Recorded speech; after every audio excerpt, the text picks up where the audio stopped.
में आपका स्वागत है। आज हम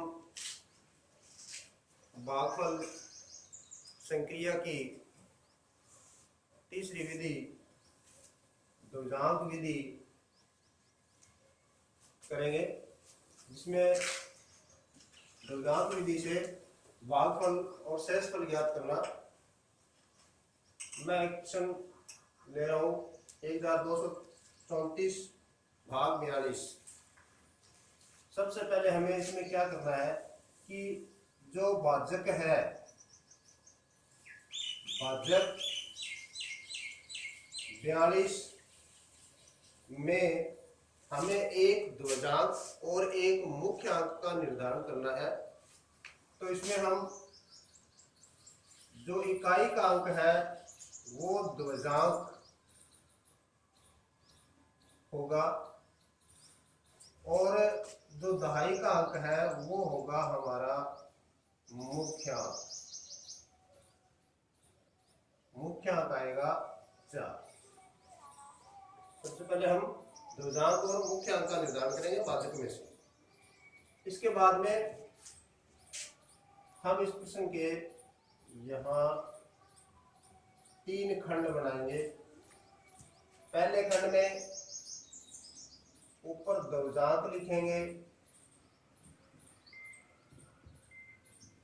और यहां लिखेंगे मुख्यांक 4। इसको थोड़ा सा टेढ़ा लिखेंगे। सबसे पहले हम इसके बाद में तृतीय खंड में आते हैं। तृतीय खंड में क्या आएगा?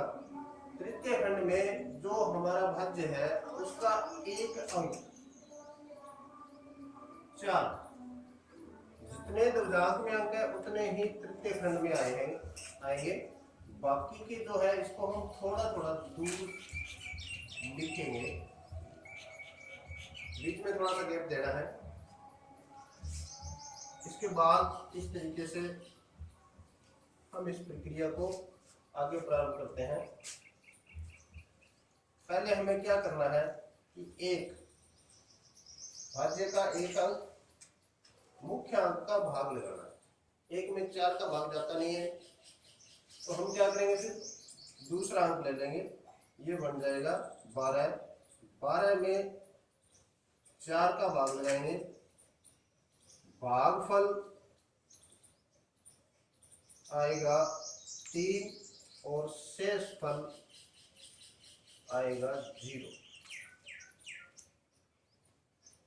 अब हम भागफल को यहां लिख देंगे और शेषफल 12 में हमने भाग लगाया था, तो 12 में भाग लग गया। उसके बाद में 3 आता है। 12 और 3 के बीच में शेषफल लिखा जाएगा। इससे थोड़ा सा नीचे, बीच में नहीं लिखना है, थोड़ा सा नीचे लिखेंगे और दोनों संख्याओं के दोनों अंकों के बीच में आना चाहिए। इसके बाद 2 नंबर पर अब हमारे पास नया भाज्य क्या आ गया? इन दोनों को मिलाकर के नया भाज्य बन जाएगा 0, 3। फिर इसके बाद संशोधित भाज्य ज्ञात करेंगे। वो कैसे करना है? नया भाज्य में से मुख्यांक और भागफल का गुणा करके, सॉरी मुख्यांक नहीं, ध्वजांक और भागफल का गुणा करके नए भाज्य में से घटा देना है। 3 में से 6 घटाएंगे तो ये -3 आ जाएगा, जो कि ऋणात्मक है।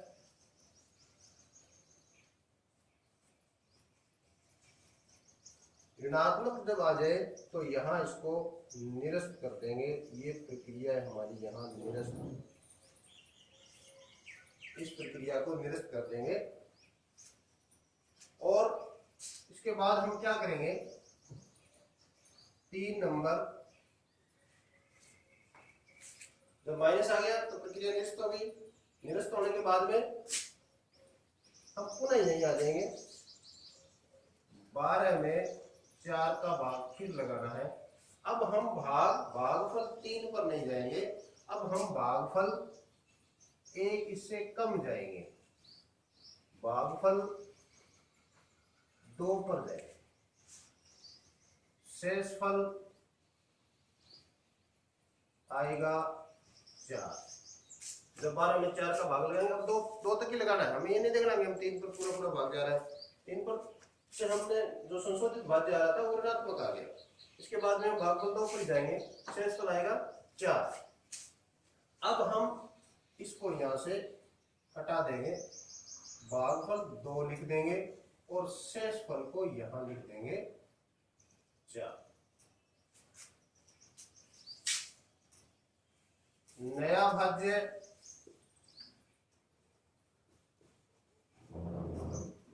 अब क्या बन जाएगा, 4 3 43।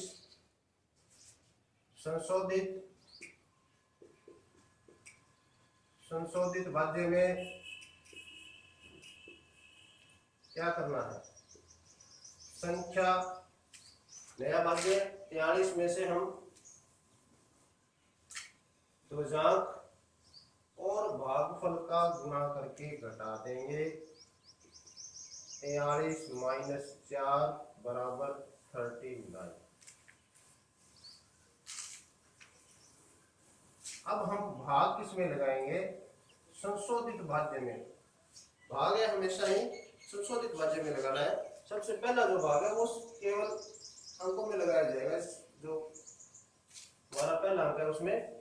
बाकी के जो भाग है लगाने हैं वो हमेशा ही संशोधित भाज्य में लगेंगे, नए भाज्य में कभी भी भाग नहीं लगेगा।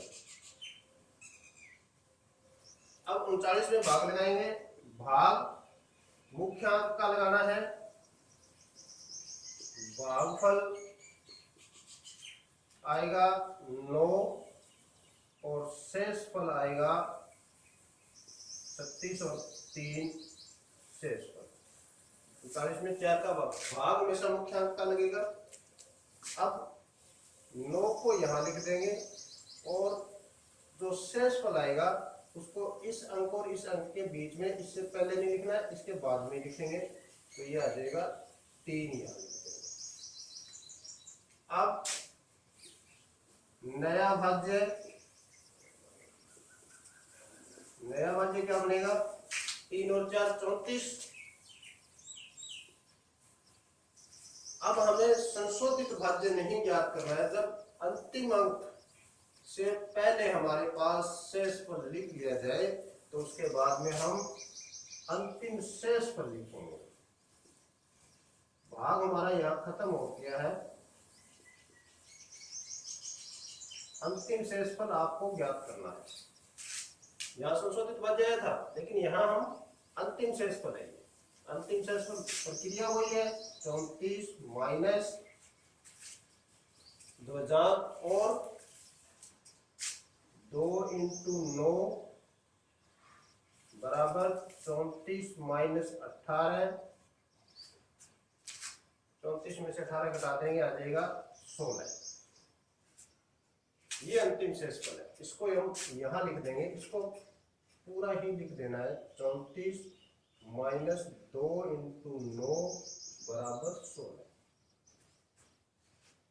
देखो अंतिम शेषफल की क्या प्रक्रिया रहेगी, नया भाज्य माइनस ध्वजांक इंटू भागफल। भागफल का पहला अंक पहले गुणा हो गया, अब दूसरे अंक का गुणा होगा, तो अब ये हमारा आ गया, भागफल आ जाएगा 29 और शेषफल आ जाएगा 16। ये उत्तर आ गया।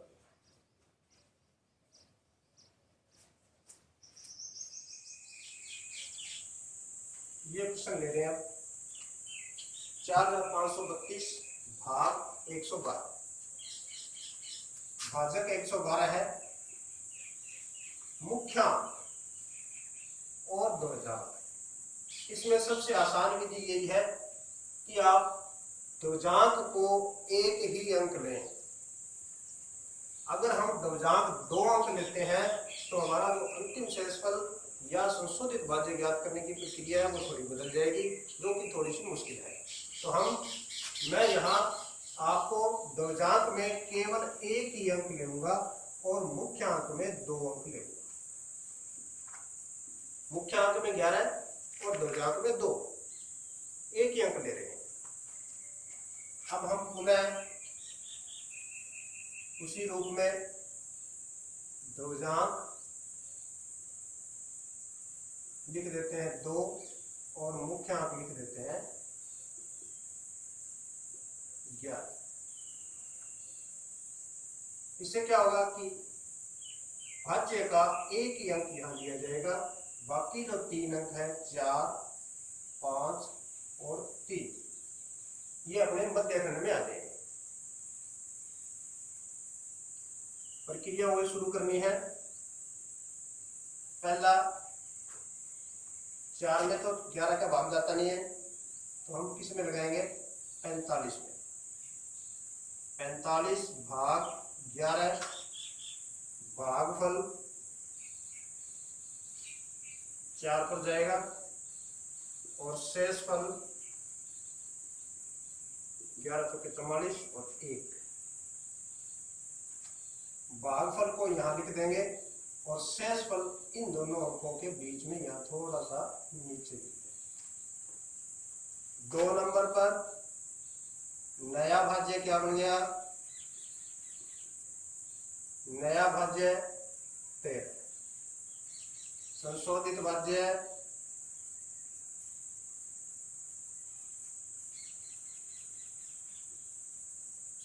भाज्य में नया भाज्य माइनस भागफल इंटू द्वजांक। पहले वाला जो भागफल आया था उसको घटा देंगे। 13 माइनस 8 बराबर 5। अब हम क्या करेंगे? भाग किस में लगाना है? भाग संशोधित भाज्य में लगाएंगे। 5 में भाग लगाएंगे मुख्य अंक का 11। तो भागफल 5 में 11 का भाग लगाएंगे, 1 पर जाता नहीं है, 0 पर जाएगा और शेषफल आ जाएगा 5। 5 में 11 का भाग 0 पर और शेषफल 5। अब हम भागफल को यहां लिख देंगे और शेषफल को इन दोनों अंकों के बीच में, यहां इन दोनों के बीच में यहां नहीं लिखना है, आगे वाले खंड में ले जाएंगे। अब हमारे पास नया भाज्य बन गया 5 और 2 52। अब ये अंतिम अंक है जो नए भाज्य में आ गया है, तो अब हम अंतिम शेषफल ज्ञात कर देंगे।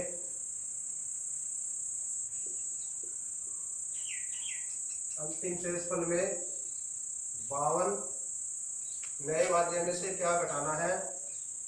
भागफल 0 इंटू द्वजांक 2। 52 माइनस 0 बराबर 52। यहां लिख देंगे 52 माइनस 0 इंटू 2 बराबर 52। ये अंतिम शेषफल भागफल आ गया 40 और शेषफल आ गया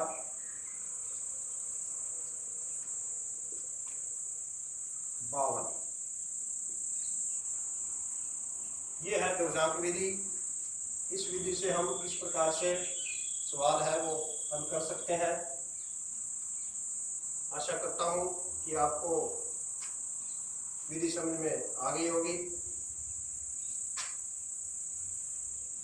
सभी का बहुत बहुत धन्यवाद।